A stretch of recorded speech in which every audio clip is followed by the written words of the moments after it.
Hello everyone! Today I'm going to walk you through how to use the Theorem prover Z3 with JavaScript.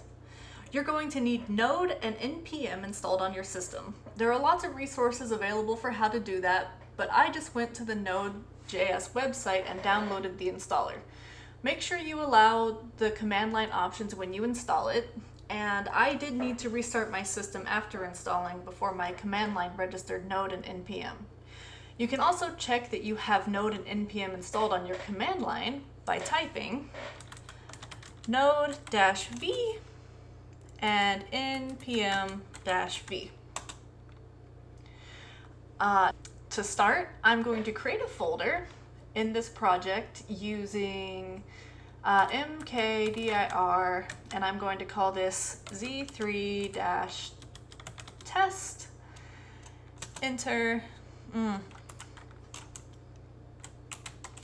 mkdir z3-test, and then I'm going to cd into my z3-test, and then I'm going to run npm init-y, and that's going to create a JSON folder that Node will look for later. We also need to install the JavaScript version of Z3 using npm install z3-solver in the terminal. Okay, now that we have Node, our files, and our project created, and Z3 installed, let's move on to the coding by opening this with your favorite text editor. I like using VS Code. So I do that by doing code dot, and that opens up VS Code for us.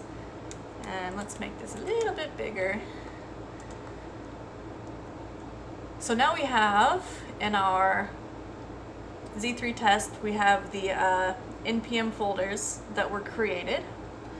And I'm going to add an index.javascript file. And this is where we will have our main Z3 code for this tutorial. So our goal is to have a Z3 program that runs in JavaScript, so I'm not going to focus too much on the syntax in this video. So let's start with importing, import init from quote Z3 solver, semicolon, and then we're going to create our main function using async function main, and here now we're going to initialize our context and our solver, and I do that by saying const z3 equals await init function. Nope, not inner width. Await init. Okay, that one. Const z3 equals await init. And then we are going to get our context by saying const context equals our z3, which was our init that we just called, and then const a new context equals new context from main. Okay, at this point this is all archaic symbols that you can learn about later, but for right now, again, we're just trying to get things working. So next we have our solver equals new context, which is our previous variable, and now we're getting our solver from it. Okay, great. So that should be all that we need to get started with our requirements that we want to check are satisfiable. So here, not solver, solver. Okay, so here are requirements. our x plus y is equal to 10, and x is greater than 0, and y is greater than 0. So these are our requirements that we're checking using Z3. And we want to ask our Z3 first, is this satisfiable? And 2, if it is, what is a satisfying assignment for x and y? Okay. So first we're going to declare our variables x and y with const x equals our context ctx dot int dot constant, and we want, I keep doing x, const const x, and then I'm doing alt shift down to copy that, and we're going to do the same thing for our y that we're looking for. Const y, and then we're going to call our solver.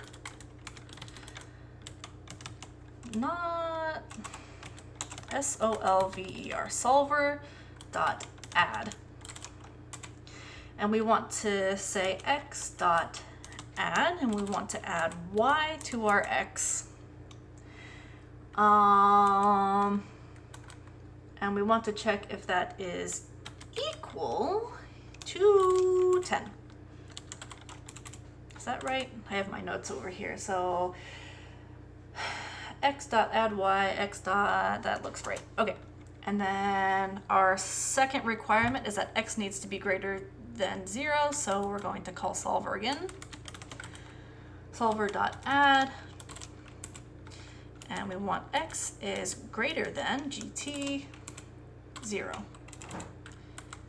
And then our second requirement is that y is greater than 0. Cool. Okay, so now we have our variables declared, our requirements stated. We now want to check the result. So const result is equal to await solver.check. And that should store our result, whether it's sat or unsat. And then we want to see the result. So console.log, it's kind of like a print statement, but for JavaScript. We want to say result, and then the result that was returned. Okay, so here is our first question answered. Is this satisfiable? And this will say sat or unsat. And then our second question, if result is equal to sat, we want to print out a satisfying instance. So const model equals solver dot model, and that is getting a satisfying instance, and then again we want to print that out. So console dot log model colon space comma model. Oh, that's just going to print some nonsensical things. So we want model dot toString semicolon. And then at the very end of all of this, we want to, when the index.js is run, we want it to run main. And then hypothetically, if we typed in everything correctly, let's keep it consistent by going back to our PowerShell or our terminal, and we're going to run node index.javascript. Okay, And now it gives us this warning. And if you know how to fix this, leave it in the comments. But then after it gives us this warning, we can see that our model or our result is sat. And because it was satisfied, it gives us a satisfying definition for y and a satisfying, or an instance for y and a satisfying instance for x. And in this case, it says y can be 1, x can be 9, and then that'll give us 10. Okay, so that's all I have for this video. I hope it helps you get started with Z3 and JavaScript. And if you have any suggestions for this video or another video, please leave them in the comments below. Bye for now.